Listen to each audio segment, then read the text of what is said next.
Oh, this next story is so much fun, and I love Olivia.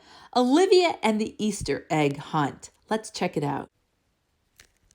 This wonderful story, Olivia and the Easter egg hunt, was adapted by Cordelia Evans, but it's based on a screenplay, Olivia and the Treasure Hunt, written by Patricia Resnick. And the pictures are by Shane Johnson. Let's check it out. On Sunday morning, Olivia woke up bright and early. Today is Easter, she said. I better go wake up Ian so we can check out Easter baskets. Don't worry, I'm awake, said Ian, who was standing in Olivia's doorway. I raced downstairs. Father, Mother, and Grandma were waiting downstairs with two big Easter baskets filled with treats. Happy Easter, they said. Happy Easter, replied Olivia and Ian. Oh, a chocolate bunny, exclaimed Ian, digging through his basket. My favorite. Well, you'll have to eat it later, Ian, Mom said. We need to get going if we're going to make it to the great Easter egg hunt on time.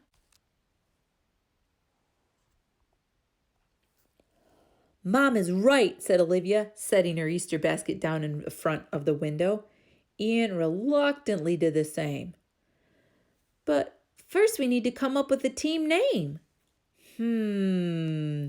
How about, started Father. I propose Team Olivia, Olivia broke in. Father chuckled. Team Olivia it is. Let's go, everyone. I can't wait to win this year, Dad, Francine said loudly as Olivia and her family walked past at the park. The other teams were all there already, warming up and doing their stretches. Mrs. Hagenmeyer was the grand marshal of the hunt. Ladies and gentlemen, she shouted through a megaphone, it's time to begin the great Easter egg hunt. Make sure you have your skates and helmets on because when the bell rings, the race begins. Now, folks, this isn't your average Easter egg hunt, Mrs. Hagenmuller continued. You'll be collecting eggs, and of course, but you have to complete silly stunts to get them. The stunts will be 3 different locations. The winner of each stunt will receive an egg and a puzzle piece inside. The first team to collect 3 eggs can put the puzzle pieces together to find the clue that will lead the Easter basket. The first stunt will take place at the supermarket. And then Mrs. Hagenmuller rang the bell. And they were off. Olivia and her family skated to the supermarket as quickly as they could. When they got there, Francine's family was already there, halfway through the first stunt. Oh, come on, you guys.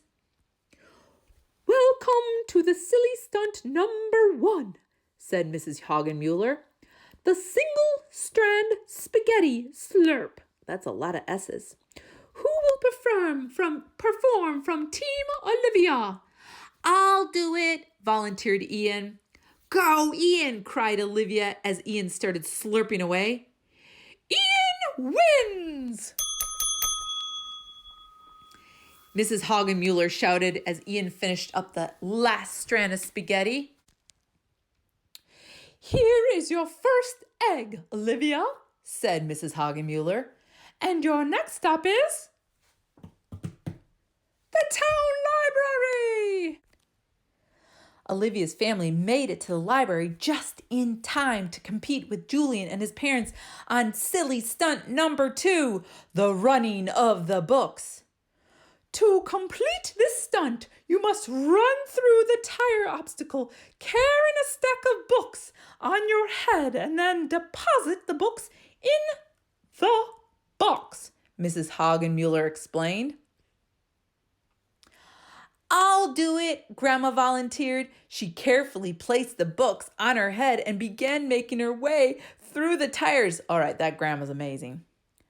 Book, book, book, book, book, Mrs. Hagenmuller was doing a chicken impression to test the competitor's concentration. Ooh, she wanted to throw them off. Luckily, Grandma practiced Tai Chi and was able to keep her balance perfectly. "Congratulations," said Mrs. Hagenmuller. "Here's your second egg. Now it's on to the school gym."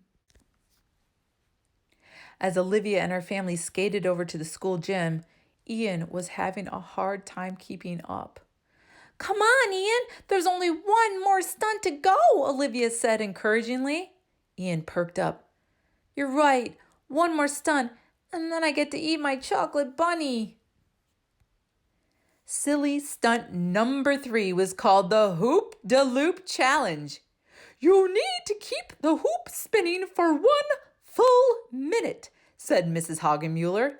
"This one is mine, gang," said Olivia. "Olivia, you're the best hoop-de-looper I've ever seen," declared Mother as Olivia expertly kept 5 hoops spinning and won the challenge. Mrs. Hagenmuller handed Olivia the 3rd egg. "Now it's time to open your eggs. Put your puzzle pieces together and you'll be able to figure out where the Easter basket is," she instructed. Ian opened the first egg. Inside was a puzzle piece with a picture of a wall on it.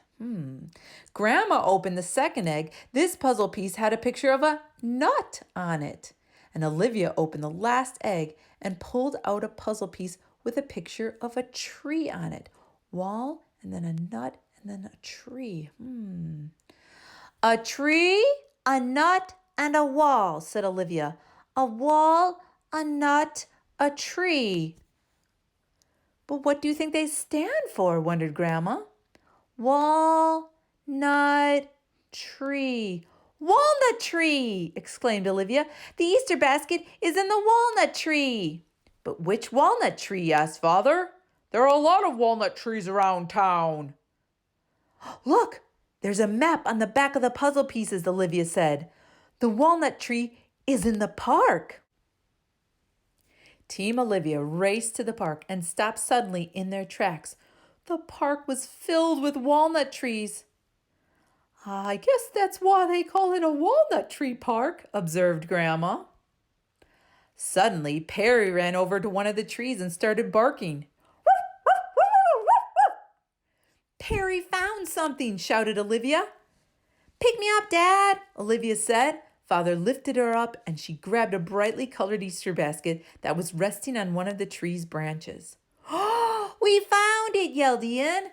"Go, Team Olivia," said Mother. The great Easter egg hunt is over, and the winner is Team Olivia, Mrs. Hagenmuller announced through her megaphone. Inside the basket was a big golden egg. "There's a specialist surprise inside," said Mrs. Hagenmuller, "but you should wait to open it until you get home." Ian was the first one through the door when Olivia and her family arrived home after the Easter picnic. "I finally get to eat my chocolate bunny," he said, and he dug through his basket, but instead of pulling out a bunny, he pulled out mushy blob of melted chocolate and foil. "Oh no, it's all melted," cried Ian. "Oh, poor buddy." "Don't worry, Ian. You can have mine," said Olivia. But as she dug through her own basket, she discovered that her bunny had also melted. "I guess we shouldn't have them left so close to the window on such a sunny day," Olivia said sadly. Olivia paced the floor, trying to think of a way to cheer Ian up, when she spotted the golden egg in the Easter basket and remember what Mrs. Hagenmuller had said about the surprise inside the golden egg. Olivia carefully pried open the egg, and a flood of little chocolate bunnies spilled out. "Yay!" exclaimed Ian, biting the ears off of one of the bunnies. "Thanks, Olivia." Olivia passed out chocolate bunnies to everyone. "Great job today, Team Olivia," she said. I can't wait for next year's Easter egg hunt, Olivia said that evening as Mother and Father tucked her into bed. Maybe we'll get to travel between stunts by jet plane. I don't know where you get these ideas, Olivia, replied her mother. I'm going to tell Mrs. Hagenmuller at school tomorrow, said Olivia sleepily. Good night, Mom. Good night, Dad. Good night, Olivia, said Mom and Dad. Oh my goodness. What do you think? Can you imagine being in such a great Easter egg hunt? I love this idea of there being little things you have to accomplish. They call them stunts. Little stunts you have to accomplish, and then you go to the next one and then you have clues. Isn't that a great idea? I love it. All right. Take care. I hope you enjoyed this story, and I'll see you in class. Take care. Love, Miss Heidi.